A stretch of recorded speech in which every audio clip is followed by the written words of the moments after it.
Afternoon. Bon après-midi. Or how do they say Nachmittag? Schönes Nachmittag. Yeah. So I welcome all of you in this working group for bioethics and human dignity, and I welcome not only our outstanding speaker but also members of European Parliament who came for discussion, and also other interested participants. Thank you for coming. Maybe, as you know, we have the translation, and I'm very honored and thankful to our translators in the cabins that are every time with us. Parce que nous avons aujourd'hui un orateur français qui va s'exprimer en français, permettez-moi peut-être de faire l'introduction en français. Voilà. Aujourd'hui, nous allons traiter la question, le sujet qui est d'urgence et qui est très d'actualité, qui parle de bonding, de la relation étroite entre la mère et l'enfant, et la relation dans le contexte des mères porteuses. Voilà le sujet de notre débat, de notre présentation et débat ultérieur. Je voudrais aussi remercier, avant de commencer, nos amis de Europe for Family, organisation qui nous a permis d'avoir l'orateur d'aujourd'hui, qui est chef du pôle de la femme et de l'enfant, monsieur le professeur, monsieur Chiche, c'est bien ça, qui est chef du pôle de santé de la femme et de l'enfant en American Hospital of Paris. Il vient donc de Paris et il y a plusieurs services dans cet hôpital américain à Paris, y compris services de chirurgie gynécologique, pathologie mammaire, procréation assistée, diagnostic prénatal, services de maternité, pédiatrie néonatale et services de pédiatrie en tant que tel. Il a travaillé sur beaucoup de projets, comme par exemple Robotic Surgery in Gynecology. Il était aussi chirurgien en gynécologie et accoucheur dans les années jusqu'à nos jours, depuis 1997. Et il était aussi assistant à la maternité à Port-Royal et avant cela chef de clinique à l'hôpital de la Pitié-Salpêtrière. C'est un hôpital très connu de Paris. Beaucoup d'entre vous, dans le passé, ont dit « Mais pourquoi vous voulez discuter, débattre la question des mères porteuses ?» C'est un sujet qui est sous la subsidiarité des pays membres. En Europe, on ne peut pas faire la régulation européenne sur la mère porteuse. Ça revient dans la juridiction des pays membres. Ça, c'est vrai. Mais je me demande pourquoi est-ce que, et là, je vous regardez le bouquin bien gros et bien pesant, on ne peut pas le lire au lit parce que ça vous pèserait sur la poitrine. Voilà. Policy Department, Citizens' Rights and Constitutional Affairs, ils ont fait une étude européenne, Comparative Study on the Regime of Surrogacy in EU Member States. Donc ça veut dire que ça nous intéresse, et l'Europe est intéressée, et il y a des bureaucrates qui y pensent. Il faut bien aussi dominer le sujet pour, après tout, le laisser aux pays membres, c'est vrai, mais ça ne devrait pas nous empêcher de le débattre avec beaucoup de savoir, beaucoup d'informations, beaucoup d'informations scientifiques que nous allons entendre de notre invité d'honneur, Monsieur le professeur Chiche. Alors, avant de passer à la présentation, je vous invite, chers amis, on va un peu continuer le thème qui Surrogacy and Human Dignity. Nous allons faire cela avec d'autres spécialistes le lundi 23 février à 16h30 à Bruxelles. Je vous invite à venir participer. Et donc, without any other delay, je voudrais laisser la parole à notre invité d'honneur, Monsieur le Professeur. La parole est à vous. Merci d'être venu et de faire le voyage pour nous parler au Parlement européen. Merci beaucoup.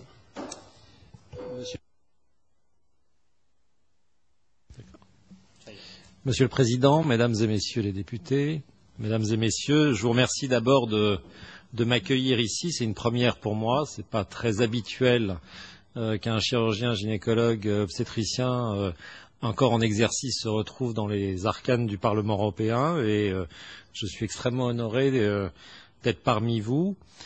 Et je vais tenter pendant une quinzaine ou une vingtaine de minutes pour laisser ensuite du temps à la discussion. Je vais tenter de vous emmener au cœur du lieu où je pratique, c'est-à-dire au cœur de la consultation prénatale, de la salle d'accouchement, d'une maternité, pour que vous compreniez bien ce qu'il se cache derrière les mots.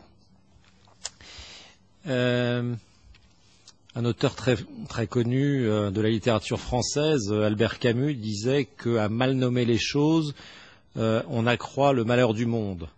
Et sur la question qui nous intéresse aujourd'hui, on passera un petit peu de temps à se rendre compte que ceux qui défendent ce qu'ils appellent aussi la gestation pour autrui, et je reviendrai sur la sémantique, usent beaucoup de mots qui voilent une certaine réalité. Et en tant que praticien, donc au cœur de la demande des femmes, de leur douleur, je me suis beaucoup intéressé à essayer de décoder le discours à la fois de ceux qui s'inscrivent contre la gestation pour autrui que de ceux qui s'inscrivent pour. Alors, puisque je souhaite mettre de la clarté sur les mots, je vais déjà d'emblée mettre un petit peu de clarté sur ma position. J'ai été co-signataire avec mes collègues du CORP, qui est un collectif pour le respect de la personne humaine. J'ai été co-signataire d'une lettre adressée au président de la République française, François Hollande, pour lui demander de ne pas légaliser la gestation pour autrui. Donc je préférais d'emblée que pour vous les choses soient claires et que ma position ne soit pas à décoder derrière le discours que je vais vous tenir. En l'espace de 15 ou 20 minutes, je vais essayer de vous éclairer sur ce que l'on sait de la grossesse et de la gestation pour autrui, de ce que l'on essaye de cacher, ou ce sur quoi on pose un déni, et puis à peu près ce que l'on ignore concernant la gestation pour autrui. Et pour vous donner une idée déjà quantitative, je me suis, en préparant cette conférence aujourd'hui, hier soir je regardais encore sur le moteur de recherche PubMed. Le moteur de recherche PubMed, c'est le moteur de recherche qui permet de référencer toutes les publications médicales et scientifiques internationales qui font autorité. Et je regardais à peu près quantitativement sur des mots-clés simples qui sont d'un côté le mot-clé grossesse, et là on retrouve à peu près aujourd'hui sur PubMed près d'1 million de références. Et puis je comparais quantitativement au nombre d'articles qui ont été publiés sur ce que l'on appelle la gestation pour autrui, et pour découvrir qu'il y a moins de 2000 articles qui sont référencés sur ce sujet. C'est dire relativement, déjà, d'entrée de jeu, que c'est un sujet finalement qui a été scientifiquement peu étudié. Autrement dit, les vérités et contre-vérités qui vont être énoncées, elles ne sont pas le fruit d'études scientifiquement établies, elles sont le fruit d'années de pratique au contact des mères, d'années de pratique au contact des autres professionnels de la naissance qui sont, comme le président, anesthésistes réanimateurs, ou qui sont pédiatres, ou qui sont sages-femmes, qui sont psychiatres, pédopsychiatres et spécialistes de la périnatalité. On va revenir tout de suite sur des définitions pour bien cadrer le propos. En France, lorsque j'exerce au quotidien et lorsque je fais naître un enfant, cet enfant naît toujours en 2015 du corps d'une femme, et cette femme qui lui a donné la vie est considérée comme sa mère, selon le grand principe qui est énoncé en latin, qui est mater semper certa est, c'est-à-dire que la femme qui accouche est considérée comme la mère de l'enfant. Dans certains pays du monde, que ce soit aux États-Unis, en Inde ou même en Europe, la grossesse est facultative du fait de devenir mère, et certains enfants vont naître du corps d'une femme qui n'est pas considérée comme leur mère, mais d'une femme qui est enceinte et qui accouche pour le compte d'autrui, et cet autrui est appelé parent d'intention. Alors ces naissances sont absolument pas obtenues au terme d'une innovation médicale. Donc la première, disons le premier point sur lequel je voudrais attirer votre attention, c'est que la gestation pour autrui n'est en rien une nouvelle technique médicale, n'est en rien une innovation médicale. Vous verrez, c'est le détournement d'une technique médicale qui a maintenant plus de 25 ans, et c'est plus une pratique sociétale qu'une innovation médicale. Donc je le disais, ces naissances sont obtenues au terme d'un montage au sein d'un arrangement privé, d'une fécondation in vitro suivie d'un abandon d'enfants et d'une adoption plénière, et le tout en détournant finalement ces trois dispositions de leur finalité originelle.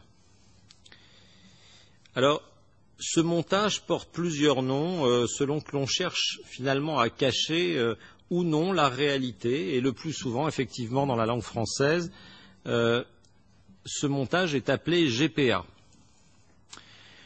GPA pour gestation pour autrui, mais GPA aussi pour grossesse programmée pour un abandon. Et en ce qui me concerne, je préfère parler de maternité pour le compte d'autrui, parce que dans ma pratique, je suis un spécialiste de la grossesse et de l'accouchement, et le mot gestation est plus volontiers réservé à l'espèce animale, et dans cette volonté d'appeler ce procédé GPA, c'est-à-dire d'utiliser gestation, il y a une volonté implicite de masquer qu'au terme de la grossesse aura lieu un accouchement. Alors ce montage, il est utilisé par des femmes qui présentent une infertilité utérine, c'est-à-dire qui sont nées sans utérus, ou qui n'ont plus d'utérus, ou qui ont un utérus qui est impropre au déroulement d'une grossesse, par des couples homosexuels masculins, par des femmes trop âgées pour pouvoir conduire une grossesse, ou en échec d'une PMA conventionnelle, ou par des femmes qui vont se considérer comme trop occupées pour être enceintes, ou qui, tout simplement, ne souhaitent pas prendre les risques des complications et des séquelles de la grossesse et de l'accouchement. Alors, toutes ces personnes expriment un désir d'enfant tout à fait légitime, et pour certaines, c'est une réelle souffrance. Et une partie, entre guillemets, du métier de gynécologue accoucheur, c'est de répondre et d'écouter, d'entendre cette douleur et cette souffrance. Ce qui est impropre du point de vue de la sémantique, c'est que de considérer que de ce désir ou de cette douleur découle très naturellement un droit à l'enfant. Du point de vue du droit, en tout cas en France, le droit à l'enfant n'existe pas.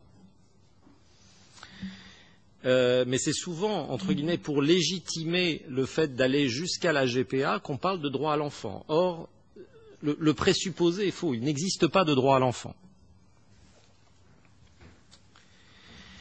Et notre métier, donc, est un métier qui consiste à répondre à la souffrance, à la douleur et faire preuve de compassion vis-à-vis de ces situations souvent très difficiles. Il faut savoir replacer, entre guillemets, notre toute-puissance dans son contexte et savoir qu'à peu près plus de la moitié des femmes qui sont prises en charge aujourd'hui par les techniques d'assistance médicale à la procréation, plus de la moitié n'auront pas d'enfants et devront se tourner éventuellement vers l'adoption. Alors, c'est en tant que spécialiste de la grossesse et de ses complications, de ses aléas, de toutes les formes de grossesse, y compris de l'accouchement sous X en France, que j'apporterai ma contribution à ce débat. Et je vais essayer de vous préciser 2 points fondamentaux, et puis les autres, on essaiera de les développer dans la discussion. Ce que l'on sait aujourd'hui de la grossesse, j'y accorderai 5 minutes. Et puis ensuite, ce qui, de mon point de vue, rend la GPA, même dans un contexte qu'on essaye, là encore, de rendre cosmétiquement acceptable, qu'on qualifie de GPA éthique, ce qui fait que du point de vue du médecin, la GPA éthique n'est pas possible. Et puis, en conclusion, j'essaierai de vous inviter à une réflexion sur, en fait, ce que cache la GPA. Parce qu'il y a d'un côté ce que l'on essaye de cacher sur la GPA, mais il y a aussi et surtout ce qui se cache, excusez-moi, ce qui se cache derrière la GPA, je vais le couper, ce qui se cache derrière la GPA et ce que la GPA dit de l'évolution de notre société. Alors, le premier point qu'il faut considérer, c'est que très souvent on considère que la grossesse est un processus qui est parfaitement cadré, qui n'est pas aléatoire du tout, que l'on connaît, que l'on maîtrise, et ceci n'est pas exact. La grossesse reste toujours aléatoire, potentiellement dangereuse, potentiellement génératrice de complications ou de séquelles, et entraînant malheureusement encore en France à peu près 150 décès par an. Alors nous ne sommes pas les meilleurs, mais on n'est pas non plus les plus mauvais, et ce taux de mortalité maternelle reste élevé en dépit de tous les efforts qu'on a pu mettre en place pour accroître la sécurité à la naissance. Autrement dit, la grossesse n'est pas du tout à considérer comme un processus dont on saurait au départ avec certitude la qualité du déroulement et l'issue.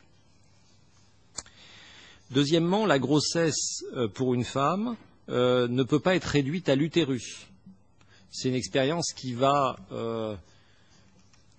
disons, envahir la totalité de son corps, du point de vue médical d'une part, sur le plan physique, sur le plan psychique, et qui va même, dont les conséquences vont même dépasser le corps de la femme, puisque ça va toucher à la fois sa vie familiale, sa vie amicale, son cercle professionnel. Donc autrement dit, du point de vue de l'espace, limiter la grossesse à l'utérus en disant que dans la gestation pour autrui, finalement, ça n'est que le prêt ou la location ou le service utérin qui est assuré est faux, ne correspond pas à la réalité. La deuxième chose, c'est que la grossesse n'est pas un événement qui est limité dans le temps. On sait aujourd'hui, on est capable de repérer dans la circulation et dans les tissus maternels pendant des années, voire des dizaines d'années après la grossesse, des cellules fœtales. Et c'est ce qu'on appelle le microchimérisme fœtal, et qui montre très bien que il va persister une trace cellulaire des différentes grossesses et des grossesses successives. Certaines de ces cellules vont être à l'origine d'ailleurs de pathologies donc de maladies auto-immunes qui vont être déclenchées par la seule existence de ces cellules. Et on sait aujourd'hui que certaines maladies graves peuvent survenir et finalement avoir été induites par la grossesse.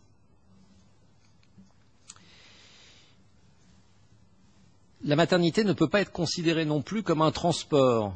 Souvent, on a tendance à considérer aujourd'hui qu'il pourrait y avoir trois mères, une mère génétique qui donne ses gamètes, une mère qui assure finalement le transport de l'embryon et qui accouche, et puis une troisième mère qui élèverait l'enfant.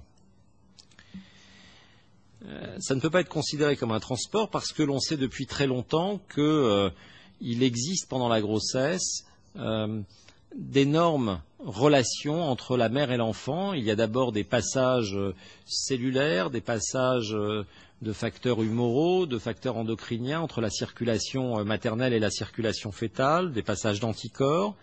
Et puis, au fur et à mesure que se développe la sensorialité fœtale, que ce soit l'audition ou l'olfaction, il y a le début d'un échange, le début d'une conversation, et que tout ne commence pas au moment de la naissance.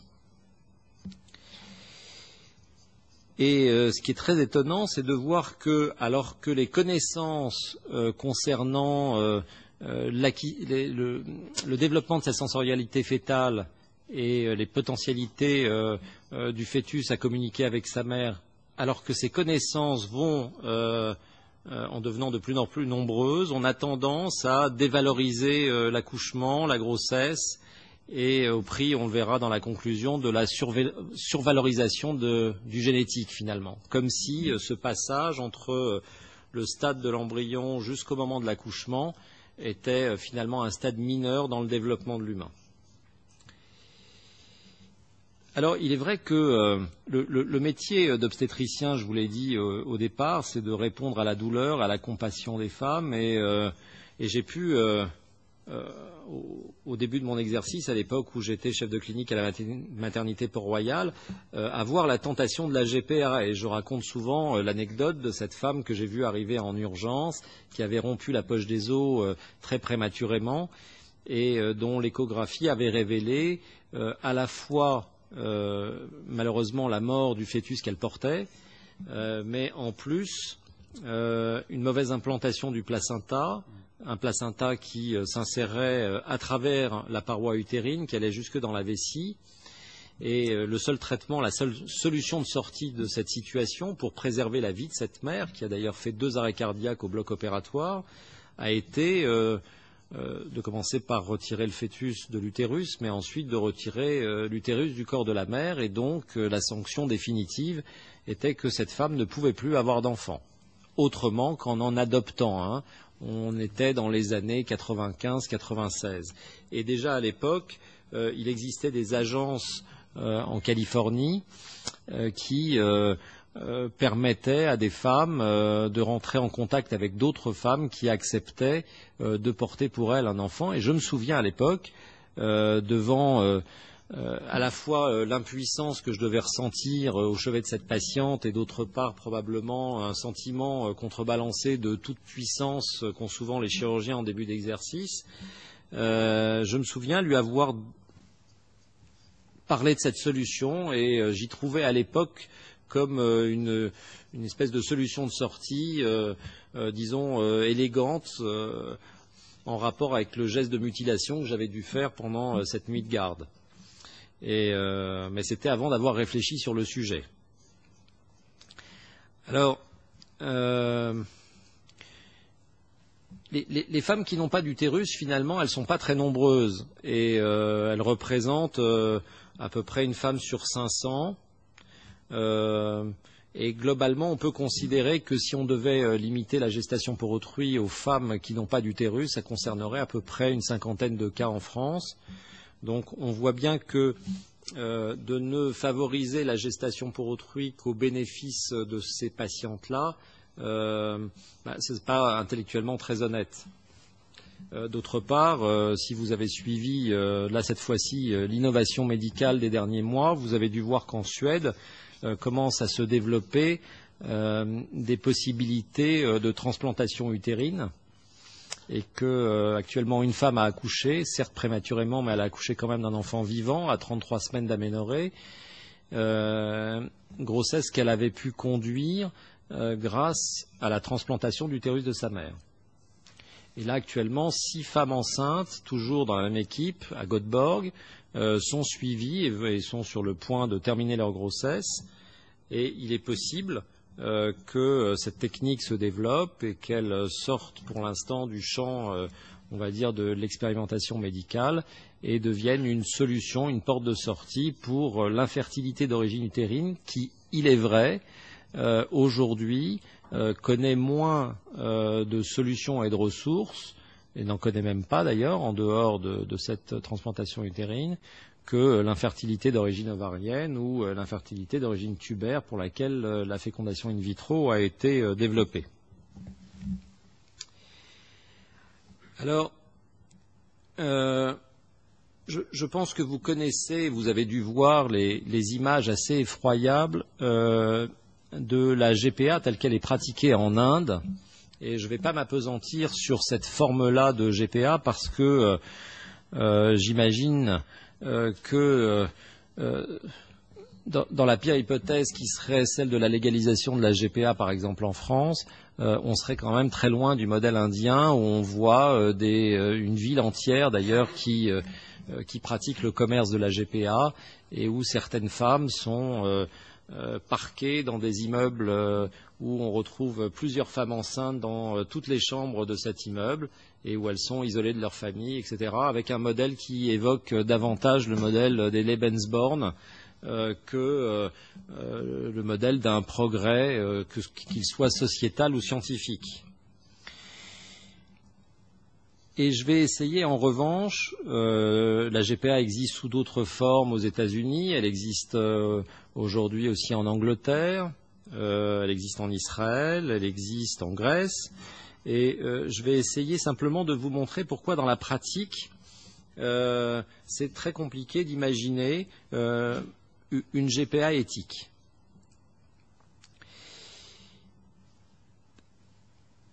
Tous les travaux qui ont été faits jusqu'à présent ont montré qu'il existait un continuum physique et psychique entre la femme enceinte et le nouveau-né.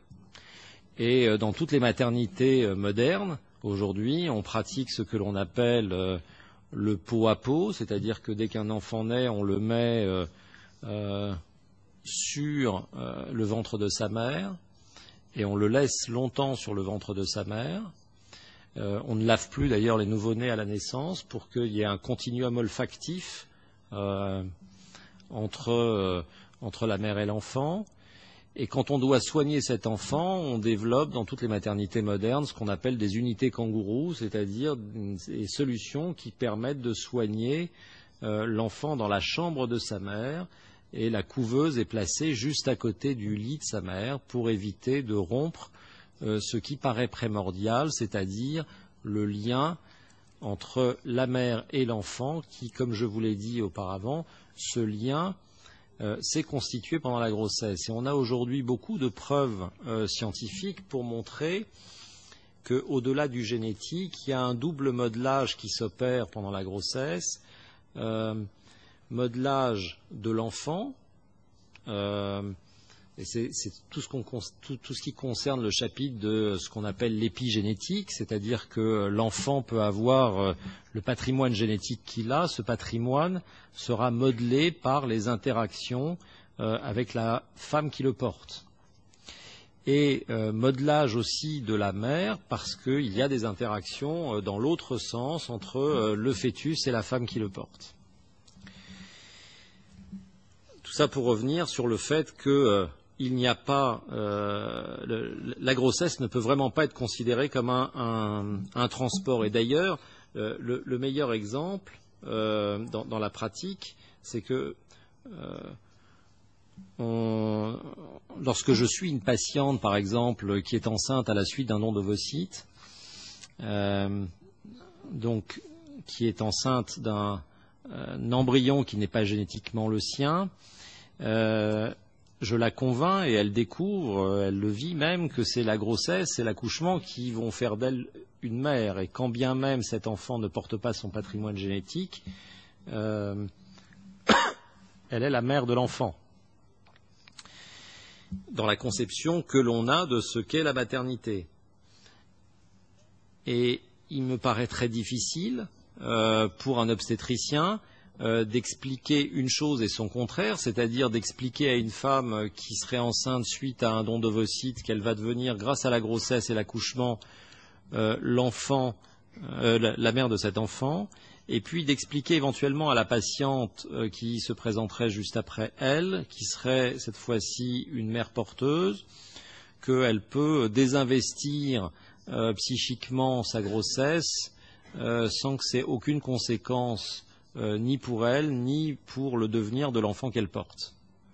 Il faudrait, à mon avis, devenir complètement schizophrène pour pouvoir avoir cette espèce d'ambivalence et même de pratique à deux visages qui consisterait à dire une chose et son contraire au cours d'une consultation. Parce que quand on interroge les patientes qui ont été, entre guillemets, des mères porteuses pour d'autres patientes, ce dont elles témoignent, c'est d'une expérience dissociative. Et je me souviens d'une mère porteuse américaine que j'avais eu l'occasion de voir et qui me déclarait lors d'une consultation en urgence pour une complication de la grossesse que ce n'est pas parce qu'il est, elle a dit textuellement, ce n'est pas parce qu'il est dans mon corps qu'il a quelque chose à voir avec moi. Alors, dans les principes qui empêchent la GPA éthique, vous avez compris que dans le mot gestation pour autrui, j'ai insisté sur le mot gestation qui voile une partie de la réalité. L'autre partie de la phrase voile aussi parce que dans pour autrui, on a l'idée d'un don. Et puis autrui, autrui c'est assez vague. Ça décrit ce que l'on appelle aujourd'hui des parents d'intention, quels qu'ils soient. Que ce soit un couple, que ce soit un individu isolé, quel que soit son sexe, son genre, etc.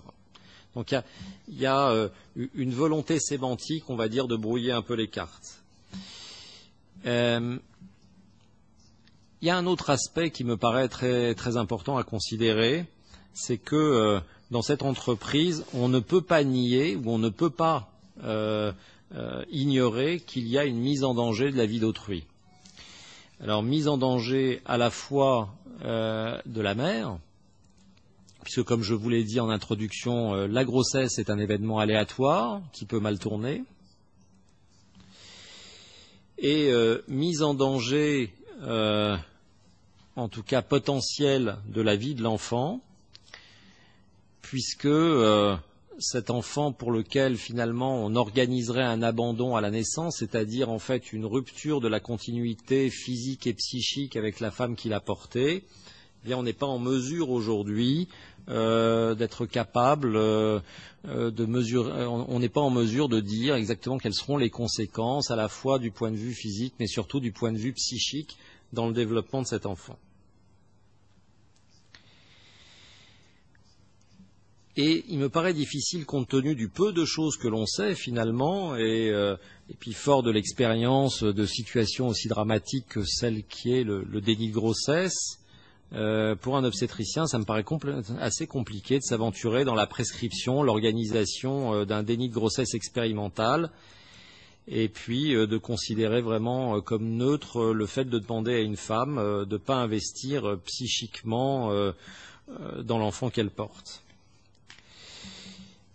Puis il y a un autre aspect dans la pratique. Le métier d'obstétricien, c'est un métier qui consiste à faire très souvent un arbitrage de risques et d'intérêts entre les risques de la mère de continuer la grossesse et les risques pour l'enfant d'arrêter cette grossesse. Et là, on introduit un tiers qui est introduit par contrat dans cette histoire. Et il est très difficile aussi d'imaginer que la personne qui est considérée et appelée par les défenseurs de la gestation pour autrui gestatrice n'a pas de consentement à donner devant la demande d'une amniosynthèse, la réalisation d'un avortement, l'interruption d'une grossesse et éventuellement même la réalisation d'une césarienne. Je vais vous donner un exemple assez caractéristique. Il est une pathologie pendant la grossesse que l'on appelle la prééclampsie, qui est le développement d'une hypertension artérielle qui est induite par la grossesse. Dans ce type de situation, l'intérêt de l'enfant et l'intérêt de la mère ne sont pas les mêmes. L'intérêt de la mère, c'est que cette grossesse s'arrête le plus rapidement possible, sans quoi elle se voit exposée à des risques importants, à la fois des risques vitaux et des risques de séquelles, éventuellement même de complications graves, d'accidents vasculaires cérébrales ou de défaillances cardiovasculaires.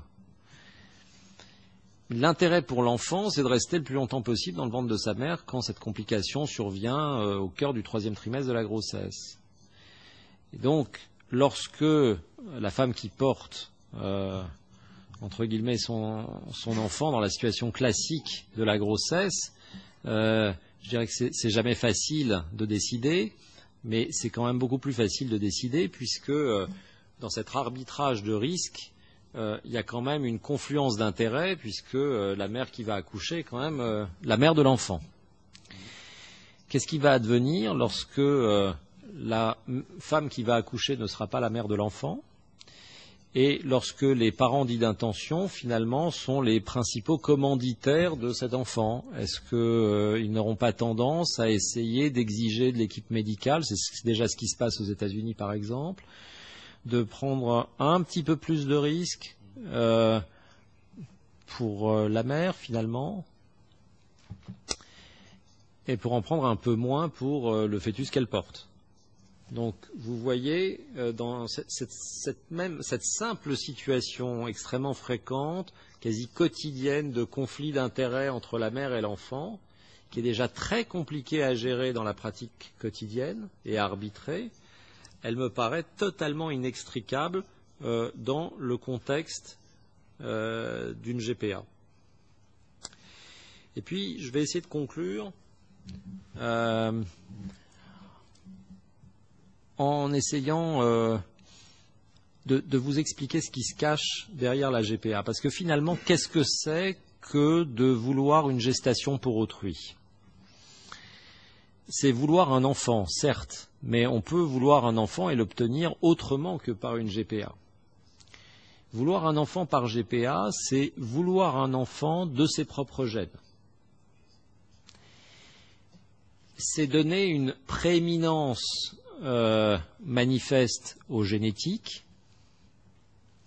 C'est dénier le fait que de ce que l'on appelle l'épigénétique, c'est-à-dire du modelage du génome par le milieu environnemental.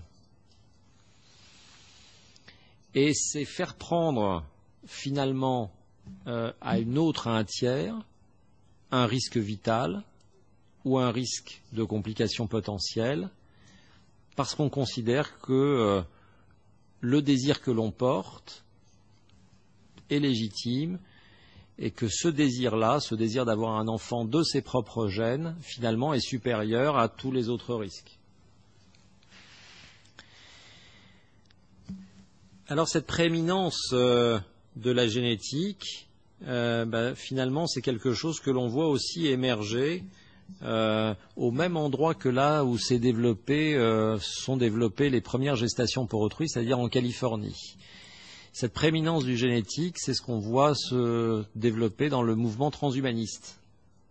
Et c'est sûrement pas un hasard d'ailleurs que ce soit en Californie que se développe à la fois le mouvement transhumaniste et à la fois, on va dire, l'industrie à la fois de la procréation médicalement assistée, mais l'industrie et le commerce des mères porteuses. C'est aussi au même endroit que est assez vivace toute l'idéologie transgenre. Et si vous voulez, on est en Californie, la femme qui accouche n'est déjà pas toujours la mère de l'enfant. et en Californie actuellement, on peut choisir un enfant sur certains critères, parce que ce que l'on ne dit pas, c'est qu'il faut une FIV pour faire une GPA, mais que cette FIV, elle est le plus souvent précédée de ce qu'on appelle un DPI, avec une sélection d'embryons. C'est aussi en Californie que récemment, et vous avez dû le voir par voie de presse, chez Google ou Apple, on exhorte les femmes qui sont cadres dans ces entreprises d'avoir recours à la congélation de leurs ovocytes.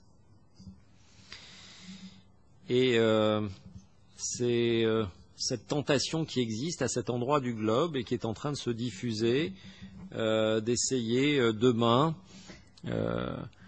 de pouvoir développer une industrie de production d'humains et d'humains même éventuellement doués de capacités supérieures. Et c'est au même endroit aussi où on réfléchit à la possibilité de faire naître ces enfants autrement que par le corps d'une femme. Donc voilà tout ce que, entre guillemets, l'arbre de la GPA cache.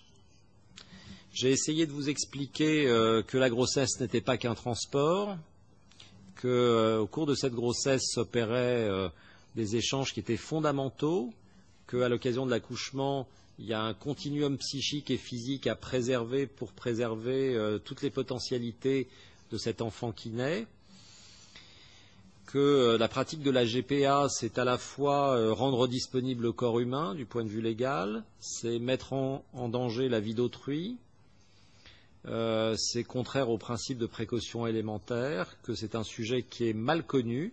Et voilà, c'est toutes les raisons qui font que, en tant que praticien au quotidien au contact des femmes et tout à fait à l'écoute de leurs douleurs, je ne peux pas imaginer qu'on puisse un jour légaliser cette pratique en France, sauf à entraîner une mutation anthropologique qui serait majeure, et c'est pour ça que ça me paraît important de discuter avec vous, parce que vous contribuez à écrire la loi, et que en face de ce désir des parents, ce désir qui est le résultat d'une souffrance qui est parfaitement légitime, ce désir ne peut rencontrer et n'avoir finalement de limite que la loi.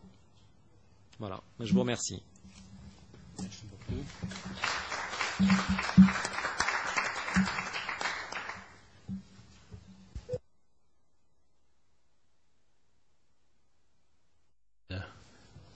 Voilà.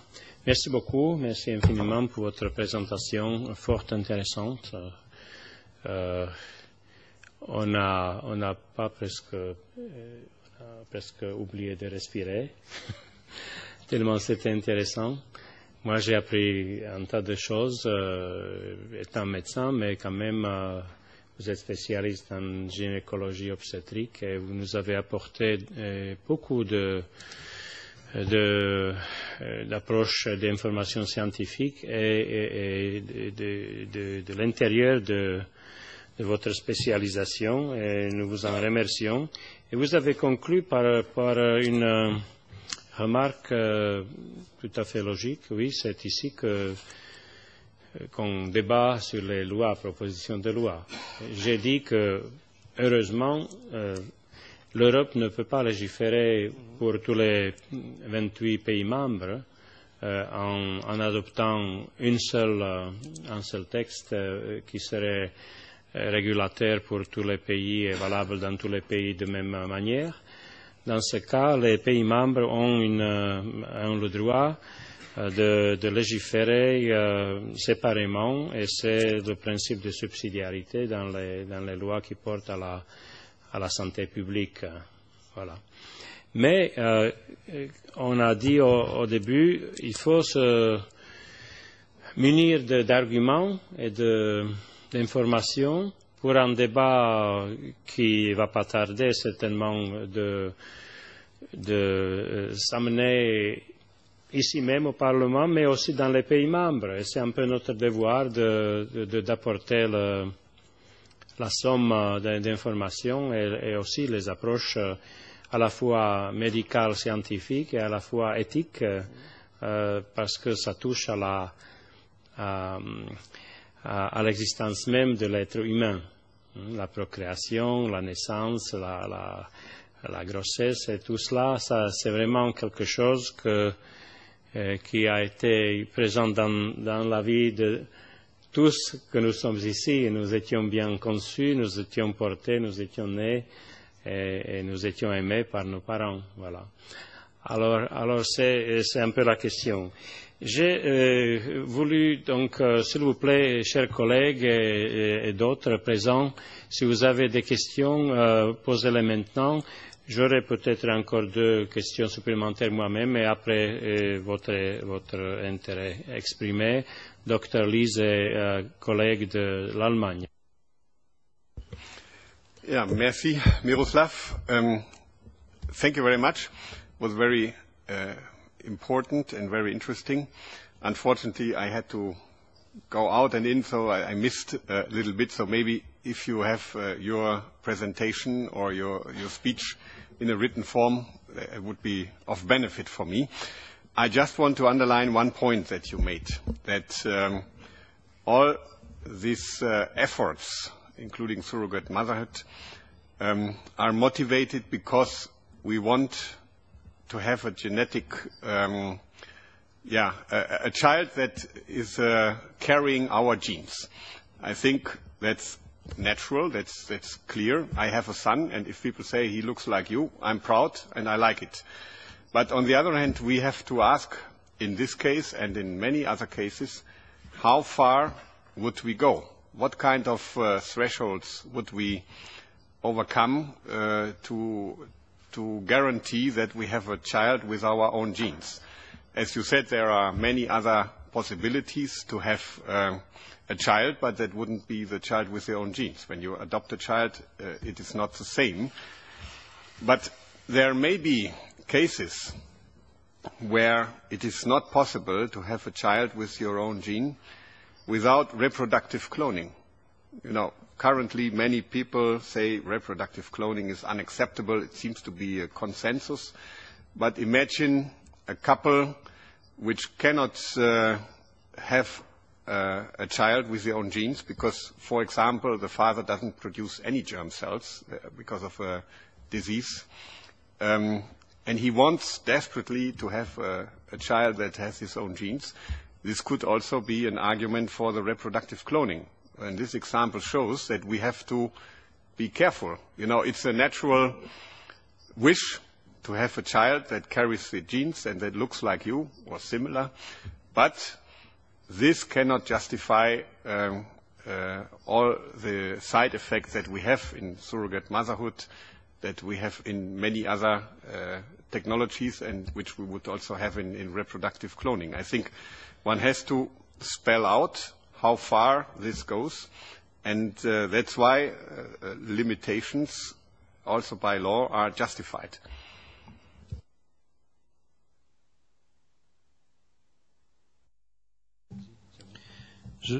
Vous m'excuserez, je vais vous répondre en français. Je partage complètement votre point de vue. Ce que l'on peut noter, c'est que dans la population générale, il y a globalement il y a à la fois une survalorisation de la génétique et une assez mauvaise connaissance finalement des innovations en matière de génétique. Méconnaissance qui est en partie alimentée par, on va dire, la médiatisation d'essais sur le clonage ou actuellement des débats qui ont lieu en Angleterre avec ces enfants qui auraient 3 parents grâce au transfert mitochondrial. Et alors c'est d'autant plus, on peut imaginer que dans l'avenir, finalement, les choses ne vont pas s'améliorer, elles vont même s'empirer, puisqu'on voit poindre ce que l'on appelle la révolution NBIC, qui va permettre à peu près à tous les individus, pour une somme pas trop importante, de se faire un séquençage génomique total, de le porter sur un porte-clés dans une clé USB, ce qui va ouvrir d'ailleurs tout le champ à ce qu'on appelle la médecine prédictive. Donc ce que l'on peut prédire, c'est que dans les années qui vont venir, on va beaucoup parler de génétique. Et malheureusement, on va beaucoup parler de génétique sur un terreau, au départ, finalement, qui est fait d'imprécision et de méconnaissance. Et en particulier, les parents qui souhaitent la GPA et qui vont, à travers ce souhait, finalement, exprimer l'importance pour eux que d'avoir un enfant de leur propre gène, ces mêmes parents ignorent le plus souvent ce que j'ai appelé tout à l'heure les conséquences de l'épigénétique, c'est-à-dire que cet embryon qui va être constitué effectivement à partir de leur gamète, mais implanté dans l'utérus d'une autre femme, va subir l'ADN de cet embryon, va subir ce que l'on peut trivialement considérer comme étant un modelage qui va être lié à ce que l'écosystème dans lequel va évoluer cette femme, ce qu'elle va absorber, son propre ADN à elle, etc., etc. Autrement dit, cette idée que finalement l'embryon constitué de leur gène à eux va être simplement transporté comme s'il était transporté dans un paquet Amazon pendant 9 mois et va être livré au terme des 9 mois, cette idée-là est une idée totalement simpliste et complètement fausse. En fait, le produit qu'il y aura, entre guillemets, dans ce qu'il considère être finalement comme simplement un vecteur, va être entièrement transformé.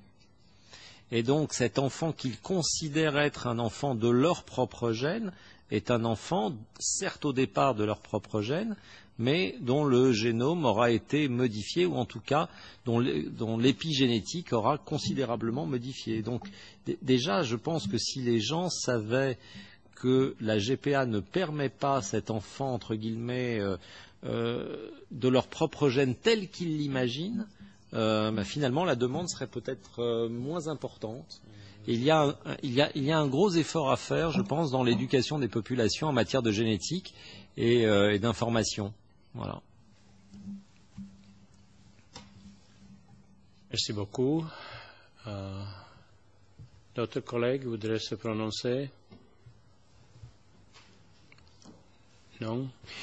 Alors je voudrais quand même revenir, si je peux, sur 2 points.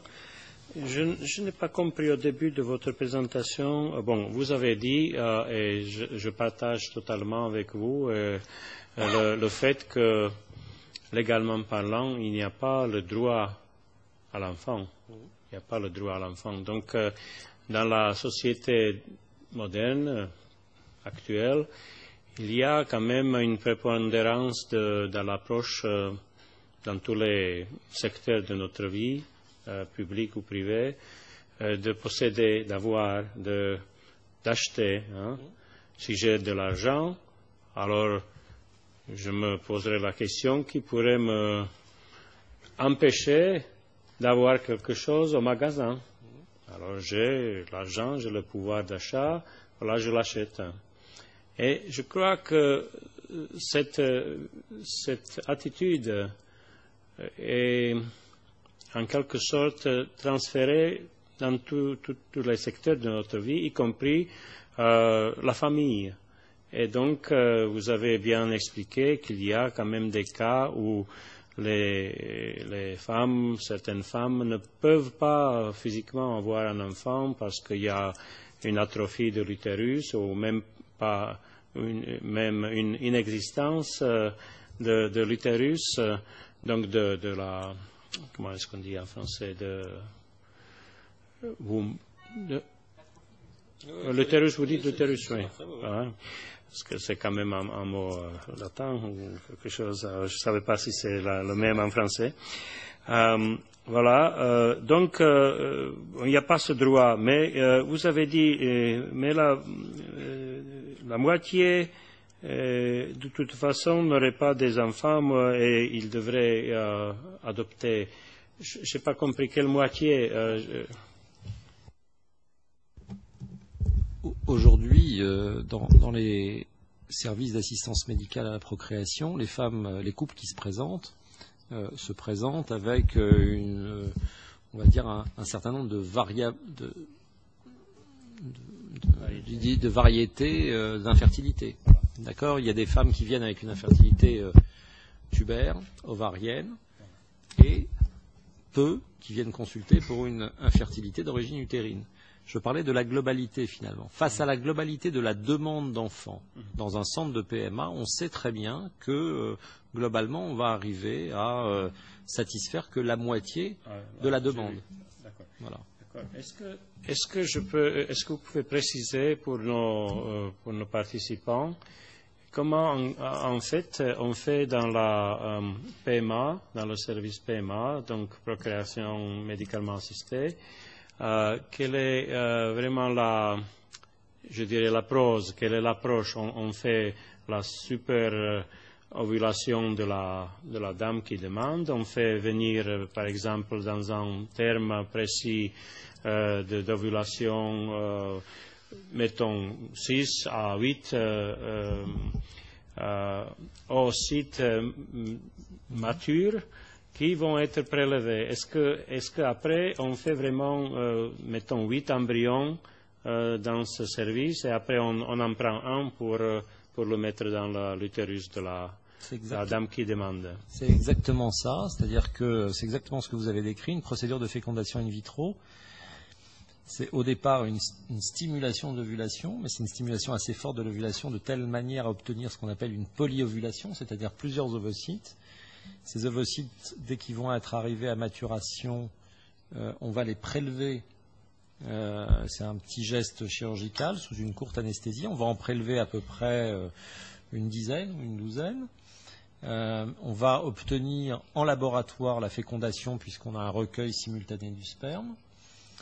Le laboratoire va nous rendre un certain nombre d'embryons, en général inférieurs au nombre d'ovocytes, parce que ça n'a pas marché tout le temps. Ouais. Et puis on va éviter d'en replacer trop. Au départ, on en remplaçait 3 souvent, et on a obtenu beaucoup de grossesses multiples. Et là, dans la prévention des grossesses multiples et des complications liées à la grossesse multiple, on fait attention d'en replacer éventuellement qu'un, 2 au maximum, et les autres sont congelés. Les autres sont congelés et ils vont être réimplantés à l'occasion d'un cycle suivant s'il y a eu un échec de la FIV. Mais imaginons qu'au premier essai, il y a le succès, l'embryon s'implante. Oui. Et donc les autres embryons congelés, strictement parlant, génétiquement parlant, ce sont les frères et sœurs de l'autre qui a eu la chance d'être implanté, c'est ça? Oui, c'est ça. Mais qui vont probablement jamais être mis dans un utérus quelconque pour devenir un adulte, pour être né, etc. Est-ce que c'est la réalité? C'est la réalité. Voilà. J'ai voulu quand même préciser pour ceux qui ne sont pas médecins dans la salle que ça se passe comme ça et que ça pose d'autres questions éthiques peut-être et aussi biologiques et autres.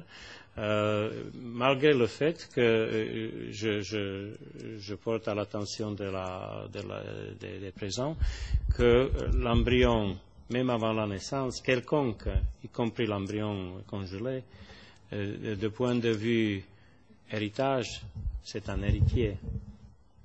Hein? C'est quelqu'un qui peut hériter les biens de ses parents. Parce qu'il y avait un cas où un couple australien, un couple argentinien allait voir le spécialiste pour la fertilisation in vitro à Melbourne, en Australie. Ils ont fait 8 embryons et ils ont dit à madame, venez quand votre utérus sera mieux préparé au stade où la muqueuse est propice pour l'implantation, retournez au pays et venez, disons, dans 10 jours. Mais entre-temps, le couple, il y avait un problème technique et l'avion est disparu dans l'océan. Et du coup, les avocats de la famille très riche en question se sont précipités en Australie pour dire donnez-nous tous ces embryons parce que ce sont les héritiers de la fortune en Argentine, il faut les détruire. Vous voyez, hein? C'est juste pour vous dire que ce n'est pas aussi innocent que ça pourrait paraître. C'est juste ça, c'est bien, disons, noté et connu dans la littérature. C'est un cas vrai et précis. Et bon, c'est juste pour illustrer ce qu'on peut avoir. Mais il y avait une question ici. Non, ce n'était pas tout à fait une question, c'était une précision en ce qui concerne ce qu'on appelle les embryons surnuméraires. Pour la loi française, hein, je parle de la loi française. Effectivement, les embryons surnuméraires, donc qui ne sont pas utilisés pour réimplantation, sont congelés dans l'attente soit d'une nouvelle implantation à la demande du couple, soit doivent faire l'objet d'un don à un autre couple, d'un don à la science ou d'une destruction. Et c'est aux parents qu'il appartient de choisir. Ils reçoivent tous les ans des sécos qui conservent ces embryons une lettre leur demandant ce qu'ils doivent faire de ces embryons. Si les parents ne répondent pas pendant 5 ans, à ce moment-là, je veux dire, l'agence de biomédecine qui gère ça fait ce qu'elle veut. Voilà, c'est une précision. Madame, s'il vous plaît. Appuyez le bouton. Voilà. Ça y est. Voilà. Juste une question, vous avez nommé vous avez parlé des dénis de grossesse. Alors, je sais pas si vous en avez eu dans votre pratique, sans doute, je sais pas.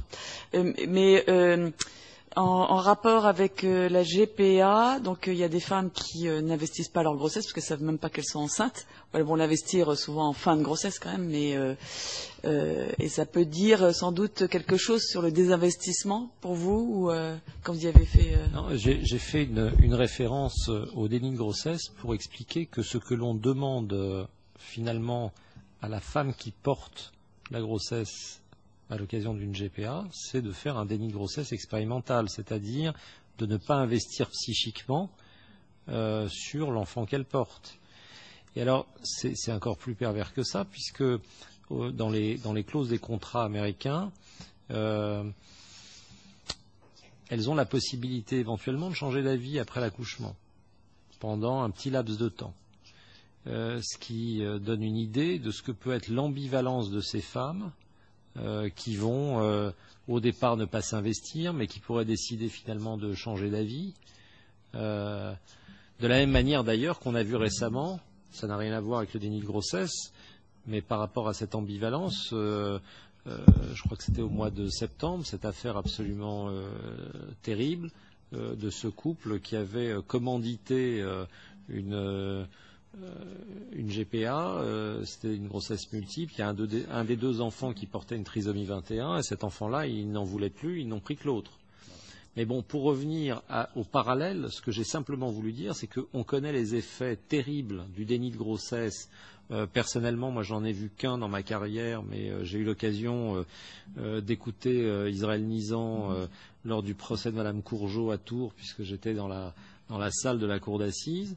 On sait que ce sont des histoires terribles qui, pour certaines, se terminent par un infanticide. Et là, in fine, on essaye de reproduire expérimentalement cet état du déni de grossesse. J'ai encore 2 questions. Vous avez parlé de la relation mère-enfant. Avant l'accouchement et après l'accouchement, vous avez mentionné aussi les impulsions olfactives, auditives. Est-ce que nous avons même vu un film, c'était sur Google, en Inde, une dame porte l'enfant pour un couple riche de l'Europe et au moment de l'accouchement, elle doit donc donner l'enfant et on voit bien le regard triste de la maman, n'est-ce pas, de la dame qui a porté, qui doit se couper de cet enfant. Est-ce que vous pouvez un peu développer, disons, du point de vue, ce qui se passe là au niveau relation mère et enfant, avant et après, donc, disons, immédiatement après la naissance? Lorsque j'étais chef de clinique à Port-Royal, j'avais la chance d'avoir mon bureau qui était juste au-dessus du laboratoire qui étudiait la sensorialité fœtale. Donc, pendant les gardes, j'essayais de descendre pour voir un peu ce qui s'y passait. Et à l'époque, l'équipe de chercheurs qui travaillait là-bas travaillait sur l'audition fœtale. Et on s'est rendu compte que l'appareil auditif des fœtus était fonctionnel pendant la grossesse, que les fœtus étaient capables non seulement d'entendre des sons, mais de reconnaître éventuellement des sons et des voix, et bien évidemment, préférentiellement, la voix de leur mère et le timbre, le rythme des battements cardiaques de leur mère. Il y a eu des expériences qui ont été conduites qui ont montré que il y avait un continuum sensoriel, c'est-à-dire que le fœtus est habitué à un environnement sonore pendant la grossesse, et c'est cet environnement sonore qui va le rassurer, qui va lui permettre entre guillemets de retrouver une certaine sérénité après la naissance. Et on sait très bien qu'il suffit de poser un enfant qui pleure sur le thorax de sa mère, mais uniquement de sa mère, pour qu'il s'arrête de pleurer immédiatement. Voilà. Donc, ce qui avait été montré à l'époque, il y a 25 ans, sur l'appareil auditif de l'enfant, 10 ans plus tard, on a réussi à le démontrer aussi sur l'appareil olfactif, et on sait que même si l'enfant à l'intérieur de l'utérus se développe dans l'eau, en fait, dans l'appareil qu'on appelle vomérien, il y a des récepteurs qui lui permettent déjà d'avoir une idée à la fois gustative et olfactive, et que là encore, il va reconnaître tous ces médiateurs une fois qu'il va être sorti. Et on a réussi à démontrer qu'il y avait une importance de ce continuum. Et tous les travaux sont faits pour essayer de ne pas briser le lien. Voilà. Donc,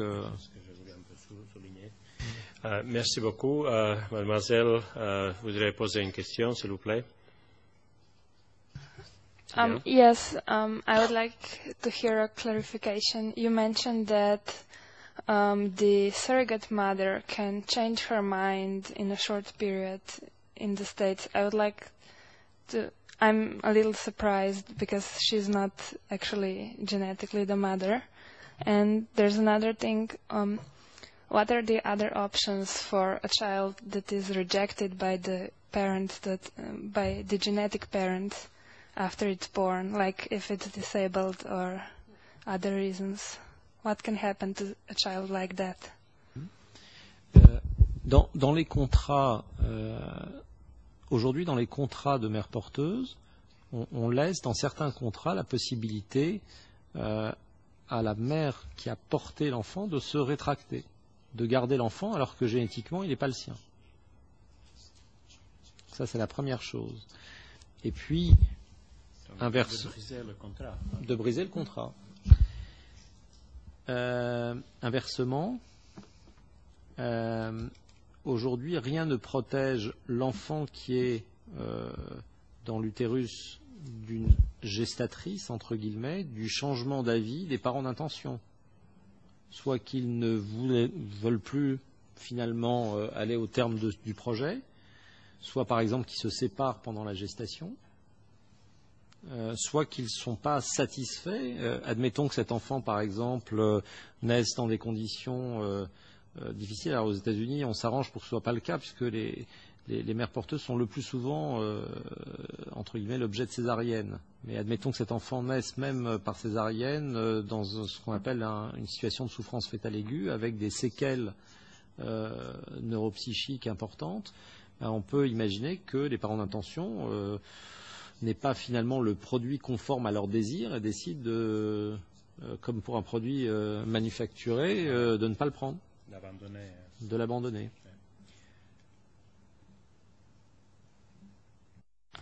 So what happens to this baby? Is it put into adoption like any other adopted baby? Non, cet enfant, là en l'occurrence par exemple, l'enfant trisomique qui n'avait pas été accepté par la famille d'intention, il a été recueilli par la mère qui l'avait porté. Voilà, et qui en plus n'est pas payé. parce que le produit n'était pas bon. Oui. Voilà. Donc on a à faire complètement avec une optique matérialiste de la chose. On en achète, on n'achète plus, on rejette, c'est pas une bonne qualité, voilà. Donc on voit où ça peut mener. Vous avez esquissé une chose un peu futuristique. On essaye de faire dans le futur dans certains centres, si j'ai bien compris, une situation telle, techniquement, pour éviter que ce soit la femme qui porte l'enfant. Donc, avez-vous en votre esprit une chambre à porter, un bassin ou quelque chose de très futuristique? Qu'est-ce que c'est et quels sont les dangers de ça? Il y a quelques. D'abord, dans la réalité aujourd'hui, on sait qu'on peut garder un embryon au laboratoire, on va dire presque une semaine, avant de le réimplanter. On sait d'autre part que dans des unités de réanimation, on va dire très performantes, on est capable, non sans un risque important de complications et même de décès, mais on est capable de prendre en charge des enfants qui font moins de 500 grammes et qui naissent à peu près à 23-24 semaines d'aménorrhée. Donc on peut considérer une grossesse, ça dure 41 semaines d'aménorrhée. Et là finalement, ce qui nous sépare d'une gestation qui serait complètement artificielle, c'est 20 semaines.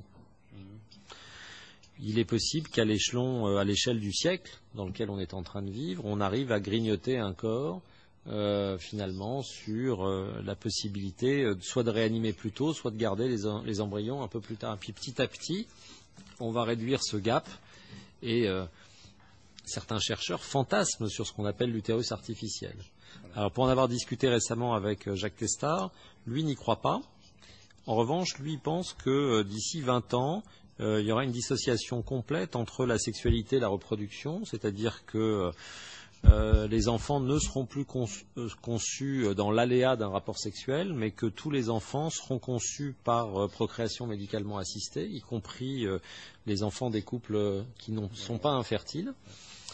Procréation médicalement assistée, c'est-à-dire d'une fécondation in vitro, qui serait elle-même précédée d'un diagnostic préimplantatoire. Et dans le schéma qu'il décrit, d'ailleurs qu'il décrit dans son dernier ouvrage, c'est que les ovules ne seront plus prélevés au niveau des ovaires, mais seront obtenus à partir de cellules, ce qu'on appelle les cellules IPPS. Et en fait, le schéma qu'il décrit, c'est qu'un couple se formera, et puis on viendra prélever des cellules de la mère, on les mélangera aux spermatozoïdes de son conjoint, on produira en laboratoire quelques centaines d'embryons qu'on testera, sur lesquels on fera un séquençage génomique complet, puis on rappellera le couple en disant on a à peu près 25 embryons qui sont exempts de la plupart des pathologies métaboliques, diabète, des risques de diabète, d'hypertension artérielle ou des risques oncologiques. Ceux-là, ces embryons, on va les congeler, puis vous viendrez en disposer quand vous voulez. Et il ajoutait même, on dira probablement au couple, on a trouvé une cinquantaine d'autres embryons qui sont de qualité inférieure aux 25 premiers, mais qu'on peut quand même arriver à mettre sur le marché. Et on trouvera preneur probablement pour ces embryons-là. Donc ça, c'est le futur que Jacques Testard, qui connaît bien la biomédecine, nous prédit. Voilà. Oui, mais de toute manière, alors je vous recommande vraiment la lecture d'un livre tout à fait passionnant, qui est le livre d'une Canadienne qui s'appelle Céline Lafontaine, et qui est une sociologue qui travaille sur la commercialisation du corps et des produits du corps humain. Elle a écrit un livre là récemment qui s'appelle Le corps marché, dont je vous recommande vraiment la lecture. C'est un livre passionnant et qui montre comment en quelques années, finalement, à différents échelons, les organes, les tissus, les cellules, demain l'ADN, finalement rentrent sur ce que l'on appelle le marché, et comment toute une industrie finalement s'organise autour de ce marché. Parce que je ne l'ai pas dit dans ma conclusion, je vous ai parlé du transhumanisme, du mouvement transgenre, de ce qui se passait en Californie, mais il est clair que ce qui impulse finalement ce mouvement-là, c'est quand même un intérêt financier. C'est un marché qui est en train de s'organiser. Voilà. Une dernière question, s'il vous plaît. Merci infiniment pour cette conférence passionnante. J'aurais 50 questions, mais une dernière, c'est vous n'avez pas abordé, mais peut-être qu'on n'a pas les éléments pour l'instant, quelles sont les conséquences sur le psychisme de ces enfants qui peuvent se retrouver avec plusieurs parents. Alors on sait que l'enfant adopté a déjà différents troubles.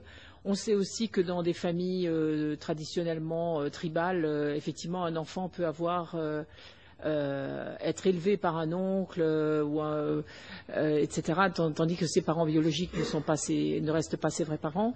Mais dans le cas de ces techniques, est-ce qu'au minimum, on met en place des protocoles de suivi? De même que j'avais rencontré un de vos collègues de Kremlin-Bicêtre qui disait à l'époque que quand des souris avaient été congelées, entre guillemets, leurs arrière-petits-enfants pouvaient avoir des conséquences neuro-endocriniennes, par exemple, ou métaboliques, etc. Et il disait simplement, dans sa conclusion, qui avait été publiée dans Science et dans Nature, si je ne m'abuse, qu'il serait nécessaire, au minimum, de suivre les enfants qui sont nés après congélation. Est-ce que dans ce cas-ci, par exemple, il y aurait peut-être déjà un minimum de protocoles qui seraient mis en place, première chose. Et deuxièmement, vous parliez d'argent, vous parlez de technique. Bon, j'ai travaillé à l'époque, effectivement, dans des services où on prélevait les ovules, etc., on congelait et tout. Mais on ne parle jamais de coût. J'ai eu beaucoup de mal à avoir à l'époque le coût d'une FIV de base. Et est-ce que là, on a une idée du coût de ces techniques et qui va payer? Est-ce que ce sera la sécurité sociale? Ce sont les contribuables? Ou ce sera qui?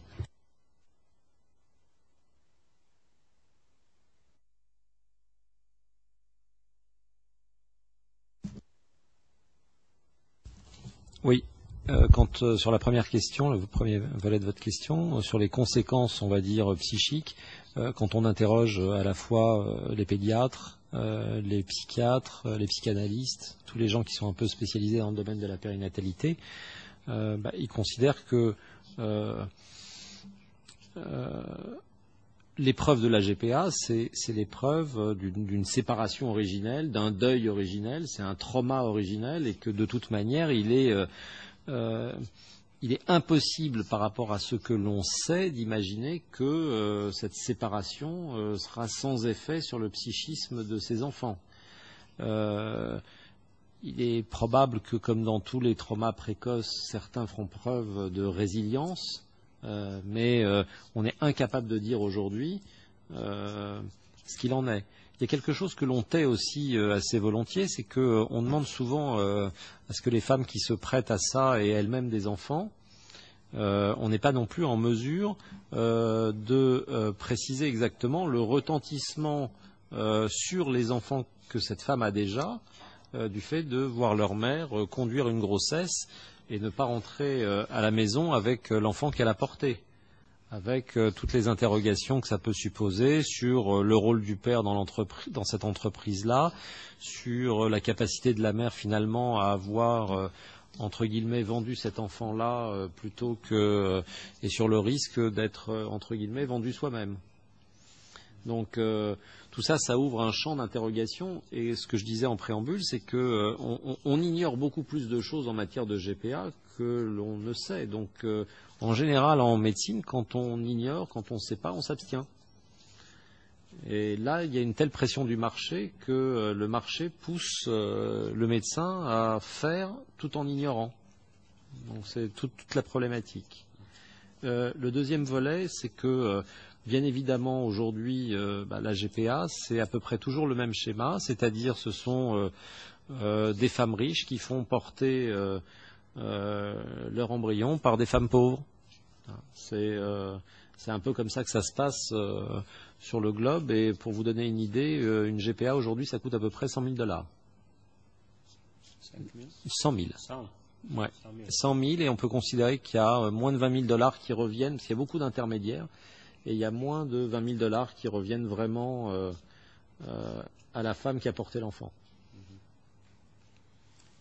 Merci beaucoup. Je crois que nous sommes sur le point de conclure. Merci beaucoup, professeur Frédéric Chiche, de Paris qui est venu aujourd'hui, qui vous êtes venu aujourd'hui de Paris pour nous parler de cette mother-child bonding and relationship in the context of surrogacy. Je vous remercie infiniment. C'était fort intéressant, passionnant. Je crois que tout le monde a été enrichi et tout le monde a écouté avec gratitude pour nous avoir partagé votre connaissance et votre science. Merci beaucoup. À la prochaine, chers amis. Donc, dans un mois, ici à Strasbourg, le vendredi, à 16h30, toujours notre working group pour la bioéthique et la dignité humaine travaille.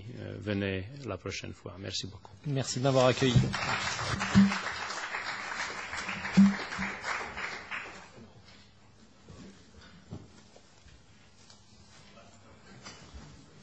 Fabuleux. Merci beaucoup. Je vous en prie.